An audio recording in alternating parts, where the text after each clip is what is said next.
नमस्कार। कार्यक्रम में आप सभी दर्शकों का बहुत बहुत स्वागत है। मित्रों, कैसे हैं आप? हम सभी कोरोना से डरे हुए हैं, पर हम सब उससे सावधान भी हैं, सचेत भी हैं, एक दूसरे की मदद कर रहे हैं और एक दूसरे को सिखा रहे हैं। उसी पर कुछ खास तरह की जानकारियां लेकर एक बार फिर हम आपके सामने हाजिर हैं और ख़ास तरह की जानकारियां देने के लिए हमने ख़ास तौर पर आमंत्रित किया है डॉक्टर अनिमेष चौधरी जी को। तो आइए उनका स्वागत करते हैं और कार्यक्रम की शुरुआत करते हैं।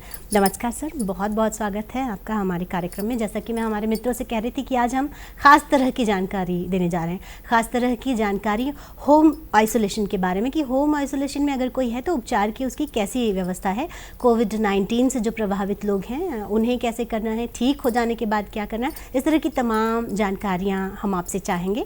तो सबसे पहले तो हम ये जानेंगे, हमें सरकार द्वारा और विभिन्न संचार माध्यमों के द्वारा लोगों को जागरूक किया जा रहा है, बताया जा रहा है कि सर्दी, खांसी, बुखार या सांस लेने में दिक्कत या इस तरह की कोई भी समस्या होने पर हमें डॉक्टर से संपर्क करना है। पर कुछ मरीज ऐसे भी हैं जो बताया जा रहा है कि उनमें कोई लक्षण नहीं पाए गए थे पर वो कोरोना संक्रमित थे, तो उन तक स्वास्थ्य सुविधाएं कैसे पहुंची या वो स्वास्थ्य सुविधाओं तक कैसे पहुंचे, इलाज के लिए कैसे पहुंचे, ये कैसे संभव हो पाया? वो कौन लोग थे जिनमें लक्षण नहीं पाए गए फिर भी वो कोरोना संक्रमित थे और उन्हें क्या करना चाहिए? मुझे लगता है कि सबसे पहले मुझे आज आपसे ये जानना चाहिए। स्मिता जी, जैसे कि ये बात हुई कि दो तरीके के मरीज हैं यहाँ पे। एक है जिनमें कोरोना के संक्रमण दोनों में है, पर एक में लक्षण नहीं है और एक में लक्षण है। एक सिम्टोमेटिक है और कुछ लोग असिम्टोमेटिक हैं। तो सबसे पहले जो असिम्टोमेटिक है उनकी जांच कैसे हुई? तो यहाँ दो तरीके की जांचें हुई थी। पहली जांच हुई थी कि जो संक्रमित लक्षणों वाले पेशेंट थे जिनको संक्रमण था, उसके परिवार और उसके कॉन्टैक्ट ट्रेसिंग हुई और उनकी जांच हुई। उससे पता लगा कि बहुत सारे patient, actually at least 50% approx patient ऐसे थे जिनको कोई लक्षण नहीं था पर उनको संक्रमण था। और दूसरे ऐसे लोग, जब हम एक रैंडम टेस्टिंग करते हैं, हमको यह पता लगाना रहता है कि कम्युनिटी स्प्रेड तो नहीं है या कुछ और तो नहीं है, तो हम एक रैंडम लेते हैं कि हम एक कॉलोनी के 100 लोग को या एक कॉलोनी के 50 लोगों के सैंपल ले लिए और हमने उनके लक्षण नोट किया जिनको लक्षण नहीं है। फिर हमने ये देखा कि किनका पॉजिटिव आया और उनमें से किनको लक्षण था, किनको नहीं था। इन दो तरीक़ों से हम बिना लक्षण वाले मरीजों का भी संक्रमण पता कर सकते हैं। फिर इसमें मैं आगे बताना चाहूँगा कि किसी भी बीमारी के दो प्रकार होते हैं। एक होते हैं कि इन्फेक्शन होना या संक्रमण होना, और दूसरा होता है डिसीज़ होना या बीमार होना। तो हर बीमारी जिसमें इन्फेक्शन हुआ है तो जरूरी नहीं है कि मरीज उसमें बीमार भी हो, उस बीमारी के लक्षण भी आए, और ऐसा बहुत सारी बीमारियों के साथ भी हुआ है। हमारे इंडिया में टीबी का मैं बहुत बड़ा एग्जांपल देता हूँ। टीबी का इन्फेक्शन बहुत कॉमन है, बहुत सारे लोगों को टीबी है। मान लीजिए 30% पॉपुलेशन को इंडिया में टीबी है, पर सभी को टीबी की बीमारी नहीं है, सभी को लक्षण नहीं है। किसी कारणवश कभी उनकी इम्यूनिटी कम हुई, कभी वो बीमार हुए, तो वो बीमारी शायद सामने आ जाती है। वैसे एक हर्पीज इन्फेक्शन भी उसका भी होता है। तो अगर कोरोना में आपको कोई सिम्टम नहीं है, आप असिम्टोमेटिक हैं, तो आपको बहुत ज़्यादा कुछ करने की ज़रूरत नहीं है। इसका मतलब है कि आपका शरीर इतना सक्षम है कि वो इस इन्फेक्शन को दबा के रखा हुआ है। हाँ, आपसे वो इन्फेक्शन दूसरों को ना पहुंचे, क्योंकि अगर आप इन्फेक्टेड हैं, आप संक्रमित हैं, तो आप दूसरों को इन्फेक्शन फैला सकते हैं। तो उसके लिए बेहतर है कि आप होम आइसोलेशन में रहें, दूसरों से ना मिलें, अपने परिवार वालों से ना मिलें जिनमें संक्रमण नहीं पाया गया है। अपने शरीर की प्रतिरोधक क्षमता को एक स्तर तक बनाए रखने के लिए कुछ पोषक तत्वों से युक्त खाना खाइए। बहुत सारे मल्टीविटामिन हैं, आप उनको भी ले सकते हैं।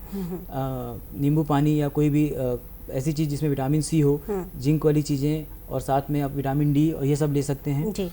इसके अलावा जब भी अगर आपको लक्षण डेवलप हो, इस चीज़ को भी एकदम स्पष्ट मैं कहना चाहूँगा, आप में लक्षण नहीं है इसका मतलब ये नहीं कि आप में लक्षण कभी नहीं आएगा। कई बार 8 दिन या 10 दिन बाद भी लक्षण आ रहे हैं। जब भी आप में लक्षण आए, सिंपल बुखार आए, आपको खांसी हो या आपको टेस्ट या फिर सूंघने की क्षमता आपकी अल्टर हो जाए, वो ख़त्म भी हो सकती है और चेंज भी हो सकती है। आपको जो स्मेल नॉर्मल आ रही है वो चेंज भी हो सकता है। ऐसा कुछ भी अगर हो तो तुरंत आप स्वास्थ्य सुविधाओं से संपर्क करें। जी बिल्कुल। एक बार कोरोना संक्रमित हो जाने के बाद या कोविड-19 की उपचार व्यवस्था लेने के बाद क्या दूसरी बार व्यक्ति को कोरोना नहीं होगा, वो संक्रमित नहीं होगा, इसकी संभावना है? या अगर हो जाए तो फिर उसे क्या करना है, या पहले ही ना हो इसके लिए क्या सावधानी बरतनी चाहिए? जी, चूँकि कोरोना एक बहुत नई बीमारी है, अभी 8 या 9 महीने ही हुए हैं जब यह आई है समाज में। तो पिछले 3 या 4 महीने से हम इस पर सबसे ज़्यादा स्टडी कर पा रहे हैं। तो इसका भविष्य का क्या है या इसके क्या कॉम्प्लिकेशन होंगे, लॉन्ग टर्म कैसा इसका प्रोसेस, एक्चुअली में हम नहीं जानते। पर कुछ ऐसे केसेस आए हुए हैं जिनमें किसी को एक बार कोरोना हुआ और वो दोबारा हो गया। इसमें भी हमारे को यह कंफर्म नहीं है कि वही कोरोना कंटिन्यू हुआ या फिर वो दोबारा हुआ, क्योंकि टेस्ट के साथ ऐसा रहता है कई बार कि चूँकि हम जो RT-PCR टेस्ट कर रहे हैं या जो हम ट्रू नॉट टेस्ट कर रहे हैं, उनकी सेंसिटिविटी 40 से 50% ही है। 40 से 50% का मतलब ये है कि अगर आपको लक्षण है और आपको पॉजिटिव आया तो वो पॉजिटिव है, और अगर आपको लक्षण है और टेस्ट अगर निगेटिव आया तो इसका मतलब ये नहीं है कि आप निगेटिव हैं। हो सकता है कि आप पॉजिटिव हो, वो टेस्ट कई बार नहीं ले पाता क्योंकि बहुत सारे फैक्टर्स उसमें काम करते हैं। इसके अलावा एक एंटीबॉडी भी होता है, तो बॉडी में बहुत सारी इम्यूनिटीज़ होती हैं, तो हम लोग यूजुअली ऐसे वायरल इन्फेक्शन में कुछ एंटीबॉडीज़ बनती थी। ये देखा गया है कि 100% लोगों में कोरोना से रिलेटेड एंटीबॉडी नहीं बन रही है, अगेन वो 30 to 40% लोगों में ही बन रही है। तो इससे एक है कि आपको शायद दोबारा इन्फेक्शन हो सकता है।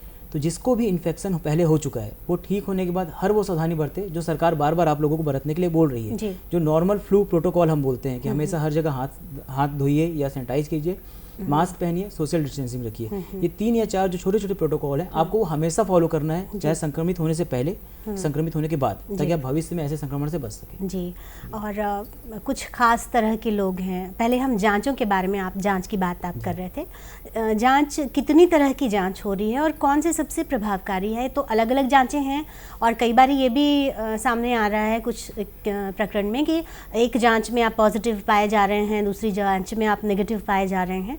तो हम विस्तार से जांच के बारे में जानेंगे और किस तरह से वो जांच की जाती है, और यदि एक बार व्यक्ति पॉजिटिव आ गया और उसके बाद दूसरी बार नेगेटिव आ गया तो वैसी स्थितियां क्यों बन रही हैं और उसमें क्या करें? जांच पर हम विस्तार से जानकारी चाहेंगे। स्मिता जी, एक बहुत ही अच्छा प्रश्न है, क्योंकि इस मामले में बहुत सारे लोगों को बहुत ज़्यादा कन्फ्यूजन है।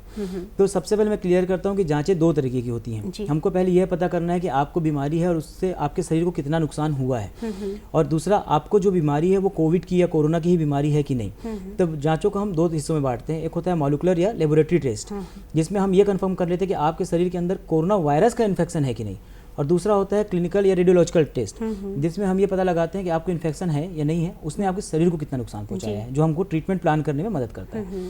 तो जो मॉलिक्यूलर टेस्ट होते हैं, लेबोरेटरी टेस्ट होते हैं, उसमें अभी जो सरकार के द्वारा जो सरकार ने परमिशन दी हुई है वो 2 टेस्ट मेन है। एक होता है एंटीजन टेस्ट और एक होता है मॉलिक्यूलर लेबोरेटरी का ट्रू नॉट और RT-PCR टेस्ट। तो रैपिड एंटीजन टेस्ट, उसका नाम ही है रैपिड एंटीजन टेस्ट, आप उसमें विदिन 1 आवर रिपोर्ट बना सकते हैं। उसमें क्या होता है कि दोनों में अभी हम कई जगह से सैंपल ले सकते हैं, पर जो अभी प्रेफरेबल सैंपल है वो हम लोग नाक से जो स्वैब लेते हैं या मुंह के गले से फेरिंग्स से स्वैब लेते हैं, उसको माना जाता है। ब्लड से भी कोरोना की जाँच नहीं होती है। तो ये चीज़ मैं क्लियर करना चाहूँगा दर्शकों को कि अभी ब्लड से जांच नहीं होती, दोनों में हम स्वैब से ही जांच लेते हैं।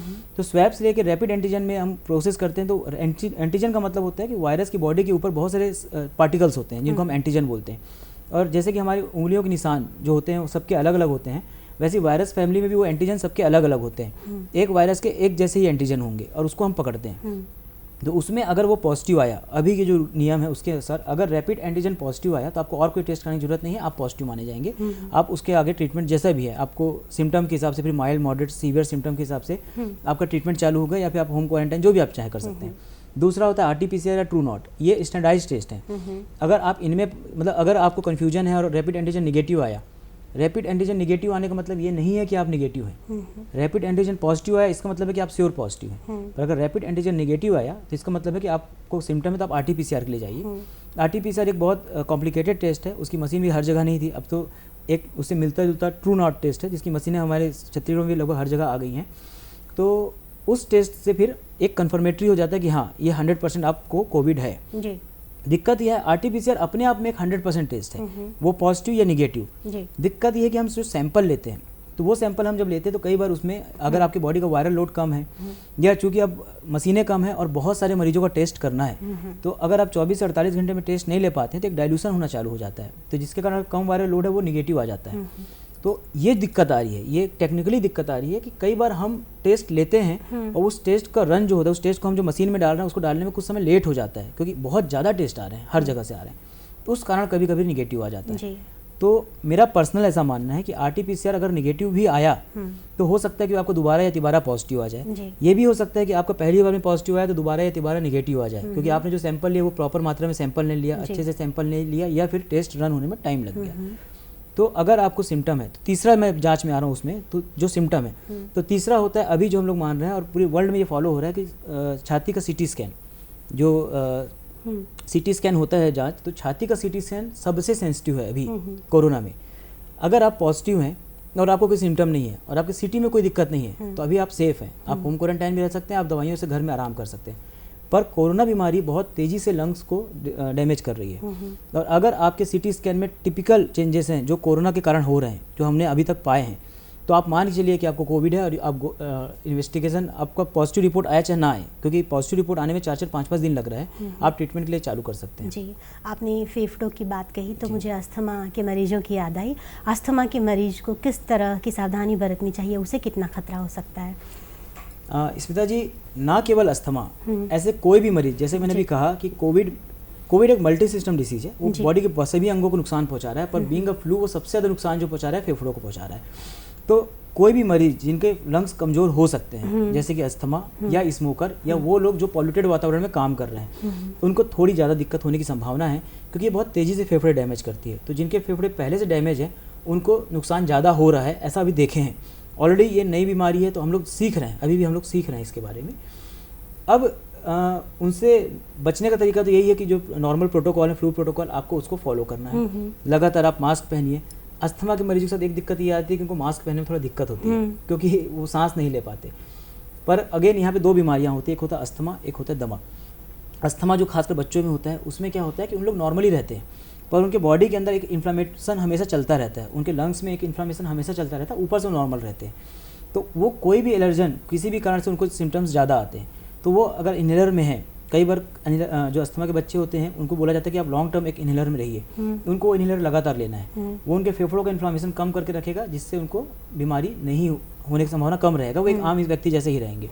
जो दमा के मरीज हैं, जो ओल्ड एज वाले रहते हैं, जिनको किसी कारण से, किसी बीमारी के कारण से या स्मोकिंग के कारण से फेफड़े खराब हो गए, उनको हमेशा सांस लेने में दिक्कत रहती है, वो एक्चुअली में बहुत ज़्यादा रिस्क में है इस बीमारी से। तो उनको इसलिए सरकार अभी अनलॉक भी कर रही है, तो सरकार स्पेसिफिकली बोल रही है कि 60 साल से ऊपर के लोग बाहर नहीं निकलेंगे जब तक मेडिकल इमरजेंसी ना हो। जी, बिल्कुल। और बच्चों के लिए भी सरकार बोल रही है, ये दोनों कैटेगरी मेनली अस्थमा और COPD में आते हैं। सरकार के जो भी नियम बनाए गए हैं, वो नियम बहुत सोच समझ के बनाए गए हैं, तो उनका एक्चुअली में मजाक उड़ाने के बजाय अगर आप उनको फॉलो करेंगे तो ये जो पेंडेमिक फैल रहा है ये कम हो जाएगा। जी। मैं एक चीज़, कड़वी चीज़ कहना चाहूँगा स्मिता जी, कि ये जो पेंडेमिक फैल रहा है इसमें सबसे ज़्यादा दोषी एक्चुअली में जनता है, हम लोग जो हैं। हम सरकार के नियमों को पालन नहीं कर रहे हैं, सरकार जो बोल रही है हम उसको ये चाहते हैं कि हमको कोई डंडा लेके नियमों का पालन करें, ये पॉसिबल नहीं हो सकता। हम बहुत बड़ी जनसंख्या, हमको आपस में जागरूक होना है, हमको समझना है कि ये बीमारी हमको नुकसान कर रही है, हमारे परिवार को नुकसान कर रही है, हमको उन नियमों को खुद से पालन करना है, ये हमारे कर्तव्य में आता है। बिल्कुल। ट्रीटमेंट की सुविधा, अब जैसा आपने कहा कि हमें डंडा देके कोई सिखा नहीं सकता, तो ट्रीटमेंट की सुविधा एक तरफ हम सभी जान रहे हैं कि इसकी कोई मेडिसिन या इसका कोई वैक्सीन अभी लॉन्च नहीं हुआ है, अभी नहीं आया है, तो फिर कुछ लोगों में ये भी अविश्वास है कि भाई तुम ले कर क्यों जा रहे हो अस्पताल, तुम इलाज कैसे करोगे जब कोई दवाई नहीं। तो ऐसे लोगों को मैं आपसे उत्तर दिलवाना चाहूँगी कि आप किस तरह इलाज करते हैं उनका। ये भी बहुत ही अच्छा प्रश्न है स्मिता जी, बहुत ही अच्छा प्रश्न है। इसमें दो है, एक तो मैंने बताया कि अगेन कि एक इन्फेक्शन होता है, संक्रमण होता है, और एक होता है बीमारी। तो आपको चाहे इन्फेक्शन हो चाहे आपको बीमारी हो, दोनों में पहले सरकार हॉस्पिटल लेके जा रही थी, जैसे जैसे मरीज बढ़े हमने होम क्वारंटाइन की सुविधा सरकार ने स्टार्ट कर दी। तो उसका उद्देश्य है, अगर आपको कोई लक्षण नहीं है तो भी आपको अलग किया जा रहा है, उसका उद्देश्य है कि आप दूसरों को बीमारी ना फैलाएं, क्योंकि इस बीमारी में दिक्कतें ज़्यादा हैं, जो कई बार ऊपर से नहीं दिख रहा है, ऊपर से जो लोग असिम्प्टोमेटिक है उनके भी लंग में डैमेज पाए गए हैं बाद में, जब 6-6 महीने बाद हम देख रहे हैं। दूसरा होता है कोई इलाज नहीं है, ऐसा नहीं है, बिल्कुल इलाज है, हर बीमारी का इलाज है। वैक्सीन नहीं होने का मतलब ये नहीं होता कि उसका इलाज नहीं है। HIV की भी हमारे पास वैक्सीन नहीं है, मलेरिया की भी हमारे पास वैक्सीन नहीं है, बहुत सारी बीमारियां जिनकी वैक्सीन नहीं है, पर हमारे पास इलाज है। इलाज दो तरीके का होता है, एक होता है लक्षणों का इलाज, सिम्टम्स का इलाज, और दूसरा होता है वायरस को ख़त्म करने का इलाज। और अभी कोरोना के मामले में हमारे पास दोनों इलाज हैं, मैं इस बात फिर से क्लियर कर रहा हूँ, हमारे पास दोनों इलाज हैं। फर्स्ट होता है लक्षणों का इलाज, तो हमारी बॉडी अधिकतर वायरस को खुद से ही ठीक कर देती है, और कई केसेस में वो कोरोना वायरस को भी खुद से ठीक कर रही है, जो असिम्प्टोमेटिक लोगों के साथ हो रहा है। पर जिनको बहुत ज़्यादा सिम्टम्स हैं, जिनको बहुत ज़्यादा लक्षण हैं, तो उनके पास हमारे पास बहुत सी मेडिसिन है। लोगों ने पढ़ा होगा, एक रेमडेसिविर मेडिसिन आती है जो एंटीवायरल है, हमारे पास फेविपिराविर है जो सरकार ने ऑलरेडी उसको स्वीकृत किया हुआ है। विदेशों में भी बहुत सारी मेडिसिन है और लगातार कई मेडिसिन पे जांच हो रहा है, कई पुरानी मेडिसिन भी जो इसमें इफेक्टिव देखी गई हैं। इसके अलावा लोगों को खुद से जो जानकारी है कि मलेरिया की दवाई जो थी हाइड्रोक्सीक्लोरोक्विन, या फिर पैरासाइट्स की जो दवाई है, कृमि मारने की दवाई इवरमेक्टिन, ये भी इफेक्टिव है। इस चीज़ को मैं समझाना चाहूँगा कि इफेक्टिव होना और इलाज होने में भी अंतर है। हाइड्रोक्सीक्लोरोक्विन या इवरमेक्टिन कोरोना का इलाज नहीं है। जिन बंदों को इन्फेक्शन है उनको कुछ डॉक्टर्स हम लोग दे रहे हैं इसलिए ताकि वो एंटीवायरल प्रॉपर्टी रखती हैं, पर इसका इलाज जो है वो अभी जो भारत में हम फॉलो कर रहे हैं वो है रेमडेसिविर मेडिसिन और फेविपिराविर। भविष्य में और मेडिसिन भी आ सकती हैं, और जो भी आ सकती हैं भविष्य में हम उसको अपग्रेड करते जाएंगे।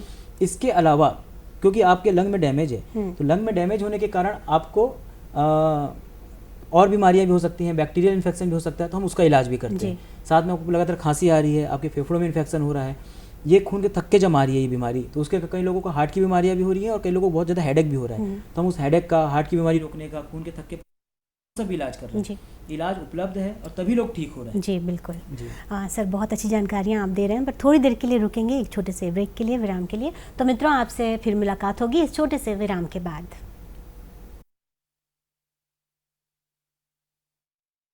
साहबा, कोरोना वायरस से बचने के कितने उपाय रे? सरदार 3। अरे साहबा डरो मत रे, बोलो बोलो। सरदार, पहला है लोगों से दूरी बनाए रखना, बार बार साबुन से हाथ धोना या सैनिटाइज करना, और सबसे जरूरी है घर पे रहना। अधिक जानकारी के लिए संपर्क करें स्टेट हेल्पलाइन या 24 घंटे वाली national helpline toll free number 1075।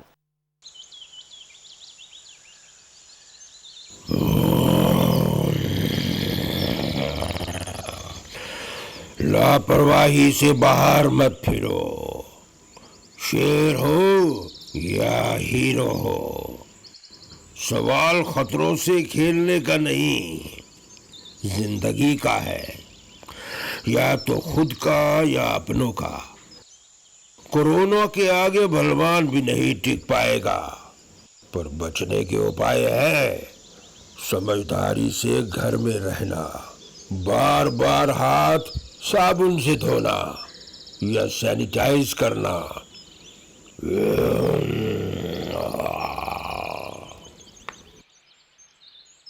अधिक जानकारी के लिए संपर्क करें स्टेट हेल्पलाइन या 24 घंटे वाली national helpline toll free number 1075।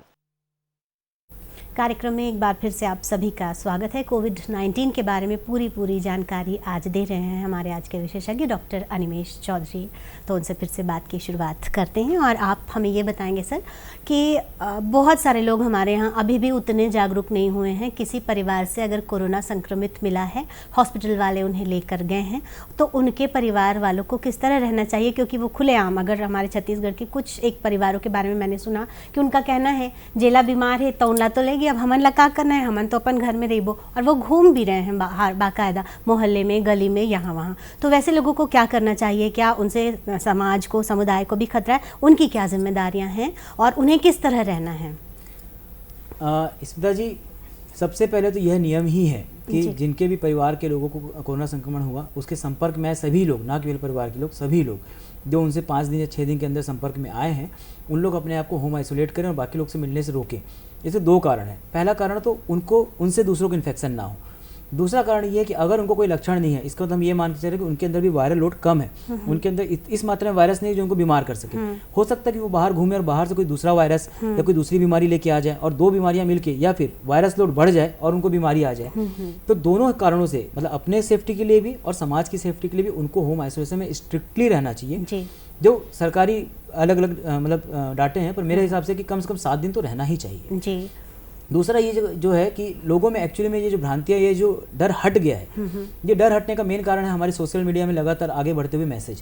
बहुत सारे मैसेज हैं, बहुत सारे मैसेज हैं हमारे विभिन्न सोशल मीडिया में जो एक बता रहे हैं कि ये एक स्कैम है, कोई बोल रहा है कि ये कोई बीमारी ही नहीं है, ये किसी जबरदस्ती उठा कर ले जा रहे हैं, जबरदस्ती उठा के लेके जा रहे हैं।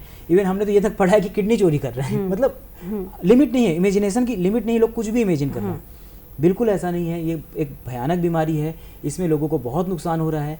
जिन लोगों को यहाँ बीमारी हो चुकी है और जिनको नुकसान हुआ है वही जानते हैं कि क्या नुकसान हुआ है। बहुत सारे लोग बिना किसी दिक्कत के ठीक हो गए और बहुत सारे लोग बिना किसी दिक्कत के ठीक भी हो रहे हैं। तो इसका मतलब ये नहीं है कि लोगों को दिक्कत नहीं हो रही है, लोगों को दिक्कत हो रही है, और किसको दिक्कत हो रही है इसका कोई पैमाना नहीं है।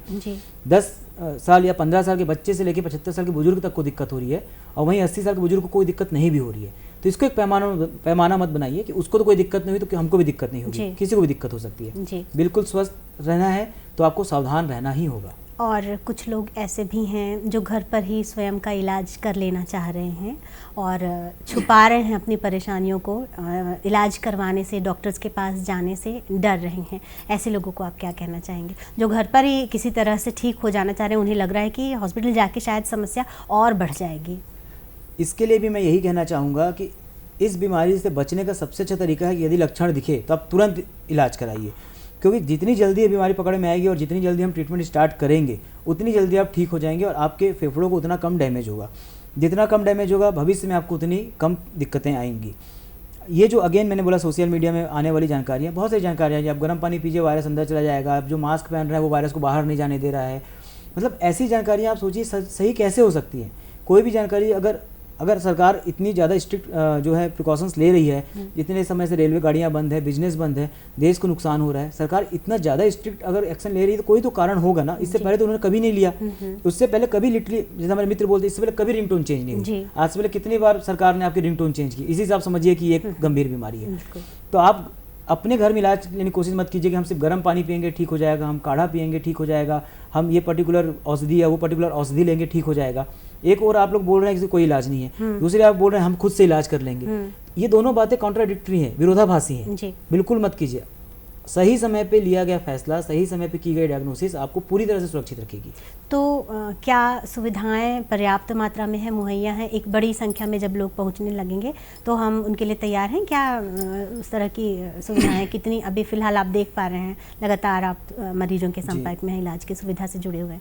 अगर अर्ली डायग्नोसिस होने लगे, क्योंकि सरकार ने बहुत तेज़ी से निर्णय लेते हुए बहुत तेज़ी से, मतलब आश्चर्यजनक तेज़ी से हर जिला अस्पताल में मशीनें उपलब्ध कराई हैं, हर छोटे छोटे सेंटर पर रैपिड एंटीजन किट अवेलेबल कराया ताकि जल्दी से जल्दी डायग्नोसिस हो सके।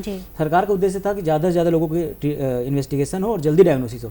जल्दी डायग्नोसिस होने पे हम आपका ट्रीटमेंट स्टार्ट कर सकते हैं और आप घर में ही ठीक हो सकते हैं। दिक्कतें आ रही हैं कि लोग लेट डायग्नोसिस करवा रहे हैं, जब बीमार हो जा रहे हैं, जब सांस नहीं ले पा रहे हैं, और उस समय जब सब हॉस्पिटल आ रहे हैं तो सब हॉस्पिटल में बेड की किल्लत हो रही है।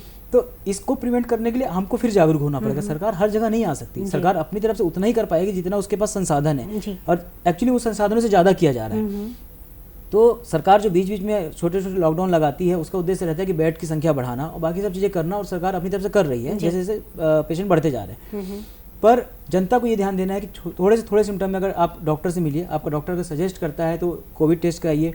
कोविड टेस्ट नहीं करा पा रहे हैं तो कई बार डॉक्टर सजेस्ट करते हैं कि सीटी स्कैन कराइए। सीटी स्कैन भी नहीं करा पा रहे तो एटलीस्ट एक्सरे कराइए। इससे ही आपको एक आइडिया तो लग जा रहा है ना कि हाँ आप बीमार हैं, भले आपको लक्षण है चाहे ज़्यादा नहीं है जी, बिल्कुल। और आप उसके इलाज ले लेंगे तो आप आगे बीमार होने से रुक जाएंगे। जी बिल्कुल। सर ये भी जानना चाहेंगे कि कोरोना की जो स्थिति है, होम आइसोलेशन में जो लोग हैं, किसी मोहल्ले में किसी परिवार से 2-3 लोग अगर इलाज के लिए जा रहे हैं तो पूरा मोहल्ला सख्ते में आ जाता है, डर जाता है। तो उस मोहल्ले में रहने वाले लोग, पास पड़ोस के लोग और किस तरह की सावधानियाँ बरतें, उन्हें कितना डरने की ज़रूरत है, कितना सावधान रहने की ज़रूरत है, किस तरह के उपाय करने की ज़रूरत है? क्योंकि अब कोई हिस्सा ऐसा नहीं है जहाँ से कोरोना संक्रमित नहीं पाए गए हैं। हर मोहल्ले, हर गली या हर कॉलोनीज़ में से कहीं ना कहीं लोग आ जा रहे हैं। तो बाकी लोग जो वहाँ पर हैं उन्हें अपनी स्तर पर कौन सी सावधानी बरतनी चाहिए? सावधानियाँ शुरू से वही हैं स्मिता जी, शुरू से जो प्रॉपर फ्लू प्रोटोकॉल्स हैं वही हैं कि आप जब भी बाहर किसी से मिले, किसी से भी, आपका कितना ही पक्का मित्र क्यों ना हो, कितने ही क्लोज रिलेटिव क्यों ना हो, आपको मास्क लगा के ही जाना है। अगर आप किसी की शादी में भी जा रहे हैं या किसी के मृत्यु भोज में या फ्यूनरल में भी जा रहे हैं तो भी आप वहाँ मास्क लगा के जाइए। हम लोग सोशल हैं, हम लोग इंडियंस इतने ज़्यादा सोशल हैं कि हमको शर्म आती है कि यार हम उसकी संस्कार में, अंतिम संस्कार में जा रहे हैं तो मास्क कैसे लगाएं, लोग क्या सोचेंगे। कोई कुछ नहीं सोचेगा। एक्चुअली जो नहीं लगा रहा आप उसको भी टोकिए कि तुम लगाओ। आप किसी की शादी में जा रहे हैं तो उसको भी टोकिए कि तुम मास्क लगाओ। मास्क लगाना ही बहुत है अपने आप में, अगर आप एक सही तरीके का, और दूसरी चीज़ सही तरीके का मास्क लगाओ। कई लोग फटे पुराने एकदम से पतले पतले मास्क लगा रहे हैं, उसको लगाने से बेहतर है कि आप रुमाल को 3 परत में लपेट के या फिर एक जो आपके कपड़े के टुकड़े होते हैं आप उनसे मास्क बना लीजिए। एटलीस्ट ऐसा मास्क बनाइए जो कम से कम आपके छींक के जो कण है उनको बाहर जाने से रोके। जरूरी नहीं है कि जो मार्केट में मास्क मिल रहा है आप उसी को पहनिए, वो एकदम पतली क्वालिटी का, घटिया क्वालिटी का, उसको मत पहनिए। दूसरा, सोशल डिस्टेंसिंग बनाए रखिए। जब भी आप घर आएँ और घर से बाहर जाएँ हाथ धोइए, और सैनिटाइजर का उपयोग करने पे एक फैशन मत बनाइए। जब भी आप किसी को टच कर रहे हैं तो आप सैनिटाइजर का यूज कीजिए, पर अगर कहीं पे पानी और साबुन उपलब्ध है वो सबसे अच्छा है। पानी और साबुन बेस्ट है जी। लोग क्या कर रहे हैं, खाना खाने से पहले भी सैनिटाइज, जी। खाना खाने से पहले सैनिटाइज क्यों कर रहे हैं? हाथ धोइए। हाथ धोना ना केवल वायरस को मारेगा, वो मिट्टी विट्टी सबको हटाएगा। जी। सैनिटाइजर सेकंड ऑप्शन है अगर पानी उपलब्ध नहीं है तो। जी बिल्कुल। और किस बात से हमें डरना चाहिए? डर तो सभी रहे हैं, पर सबसे ज़्यादा डरने वाली बात क्या है? क्या सावधानी करनी चाहिए? हमारे दर्शक अब आज आप हमारे साथ मौजूद हैं, तो हम चाहेंगे कि आप एक पूरा अच्छा सा संदेश दें, एक पूरी बातचीत उन्हें फिर से बता दें कि उन्हें क्या क्या चीज़ें करनी हैं, क्या क्या चीज़ें बिल्कुल कौन कौन से काम बिल्कुल नहीं करने चाहिए। हमारे दर्शकों को आप एक ऐसा संदेश दें। डरना चाहिए तो किन बातों से डरना चाहिए? लापरवाही से डरना चाहिए, बिल्कुल लापरवाही मत होइए। आत्मविश्वास, अति आत्मविश्वास से बचिए, अति आत्मविश्वासी मत बनिए, यही चीज़ दिक्कत कर रही है। कोरोना से आप, मैं बाकी बोलता हूँ, बीमारी से मत डरिए, पर जागरूक और सचेत रहिए, उसको नज़रअंदाज मत कीजिए। तो जो हम नज़रअंदाज कर रहे हैं, जो हम अति विश्वासी हो रहे हैं कि हमको क्या होगा, हमको कुछ नहीं हो सकता, हम तो बहुत जिम जाते हैं, हम बहुत बॉडी बिल्डर हैं, हम लगातार दूध पिए हैं, हम बहुत ज़्यादा फल खाते हैं, हम तो बचपन से जूस पी रहे हैं, कोई चीज़ काम नहीं आती। ये अति आत्मविश्वास है, आप लापरवाह हो रहे हैं। और आपको जो करना है तो सामान्य जो फ्लू के प्रोटोकॉल में बार बार बोल रहा हूँ, उनको फॉलो करना है। सोशल डिस्टेंसिंग हमेशा बनाए रखिए, जहाँ तक संभव हो, जहाँ तक संभव हो आप मास्क पहने रहिए, जहाँ तक संभव हो अपने हाथ को साफ रखिए। इतना इनफ है, लिटरली इतना इनफ है, इससे आपको और ज़्यादा कुछ करने की ज़रूरत नहीं है। और सबसे इम्पॉर्टेंट, अगर आपको या आपके परिवार में या किसी आपके मित्र को कोई लक्षण है, थोड़ा सा बॉडी एक हो रहा है, अंदर से शरीर दुख रहा है, अंदर से बुखार लग रहा है, लोग खुद से टेम्परेचर ले रहे हैं कि मेरे को बुखार तो लग रहा है पर मेरा जो टेम्परेचर वो 99 ही आ रहा है। आपको बुखार लग रहा है, इसका मतलब आपको बुखार है, भले बाहर टेम्परेचर ना बताए, आप डॉक्टर के पास जाइए, बताइए। वायरल फीवर का एक लक्षण होता है मैलास, हरारत, जिसमें बाहर से टेम्परेचर नहीं बढ़ता पर अंदर से आपको गरम गरम लगता है, आपकी आंखें जलती हैं, आपका शरीर दुखता है, वो भी एक लक्षण ही है। हर चीज़ बुखार नहीं होती, हर चीज़ सर्दी खांसी नहीं होती। कई बार आपको सांस लेने में दिक्कत होती है, वो भी एक लक्षण ही है। कोरोना में हेडेक भी बहुत कॉमन लक्षण है। तो अगर आपको इन सब चीज़ों के साथ लगातार हेडेक हो रहा है तो आप प्लीज़ अपने नियर बाई डॉक्टर से संपर्क कीजिए या फिर स्वास्थ्य केंद्र से संपर्क कीजिए। लगभग गवर्नमेंट ने हर एक क्षेत्र पे एक छोटा छोटा स्वास्थ्य केंद्र बनाया हुआ है जहाँ पे कोरोना संभावित मरीज जाके कांटेक्ट कर सकते हैं। आप ये मत सोचिए कि मैं वहाँ पे जाऊँगा तो मैं सब संक्रमित हो जाऊँगा। जी बिल्कुल, ये एक बहुत अच्छी बात आपने कही है कि वहाँ पर जाने से हम ज़्यादा संक्रमित हो सकते हैं। ये भी लोगों के मन में भ्रांति है या विश्वास एक आप है। मास्क पहन के जाइए ना, आप अच्छी क्वालिटी का मास्क पहन के जाएंगे तो आप कैसे संक्रमित होंगे? जी, ऐसे तो कभी कुछ नहीं हो पाएगा। तो आप आगे बढ़िए और अपनी जांच कराइए। जांच कराना ज़रूरी है। सर आपका बहुत बहुत धन्यवाद। मुझे लगता है कि आज बहुत अलग सी तरह की जानकारी जो अनछुई रह गई थी वो आज आपने हमें दी, इसके लिए आपका बहुत धन्यवाद। फिर ऐसे ही मार्गदर्शन की आवश्यकता होगी, तब तक के लिए नमस्कार। जी, तो हमारे आज के विशेषज्ञ डॉक्टर अनिमेष चौधरी ने हमें बताया कि सरकार जो निर्देश हमें दे रही है उसका हमें पालन करना है, हमें अपना ध्यान रखना है, अपने परिवार का और अपने समाज का, तभी हम पूरे राष्ट्र को बचा पाएंगे और इस भयावह स्थिति का सामना कर पाएंगे। आशा करते हैं जानकारियों का पूरा फ़ायदा उठा पाएंगे। ऐसी जानकारियों के साथ फिर हाजिर होंगे, तब तक के लिए नमस्कार।